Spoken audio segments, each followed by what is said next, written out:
Marital counselling होती क्या है? जब हम दो लोग मिलकर किसी भी एक सॉल्यूशन की तरफ जाते हैं, ठीक है? 2 लोगों से मुराद थेरेपिस्ट और द क्लाइंट। ये जो गाड़ी चल रही होती है, उस गाड़ी में अप एंड डाउन ज़्यादा आ जाएँ और मसाइल को खुद से हल किया ना जाए, तो फिर कहीं किसी जगह पर एक हमें प्रोफ़ेशनल हेल्प की ज़रूरत होती है।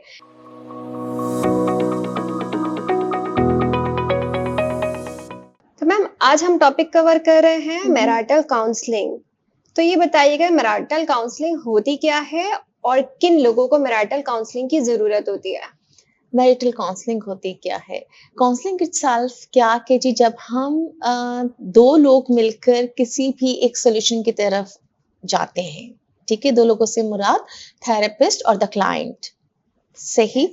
अच्छा, अब जहाँ तक ताल्लुक है मैरिटल काउंसलिंग का, तो मैरिटल काउंसलिंग में शादीशुदा ज़िंदगी में अप एंड डाउन्स आते हैं।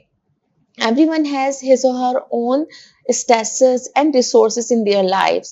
तो वहाँ जहाँ कहीं ये जो गाड़ी चल रही होती है, उस गाड़ी में अप एंड डाउन ज़्यादा आ जाएँ और मसाइल को खुद से हल किया ना जाए, तो फिर कहीं किसी जगह पर एक हमें प्रोफ़ेशनल हेल्प की ज़रूरत होती है।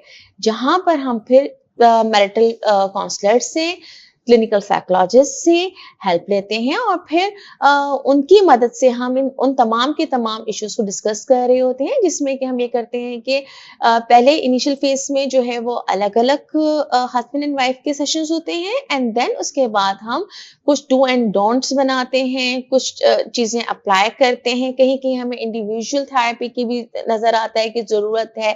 तो उन तमाम चीज़ों को देखते हुए फिर हम जो है वो एक सर्टेन गोल्स की तरफ जाते हैं, जिसमें हम by the help of making the short term goals और लॉन्ग टर्म गोल्स को हम अचीव करते हैं। लॉन्ग स्टोरी शॉर्ट ये कि मैरिटल काउंसलिंग में हम जो किसी भी शादीशुदा ज़िंदगी में मसाइल आ रहे हैं और वो खुद से हल ना हो रहे हों और हमें ज़रूरत हो कि हमें किसी प्रोफ़ेशनल की हेल्प चाहिए, तो हम वहाँ पर फिर हम किसी साइकोलॉजिस्ट से हम हेल्प लेते हैं या मैरिटल काउंसलिंग के लिए हम जाते हैं।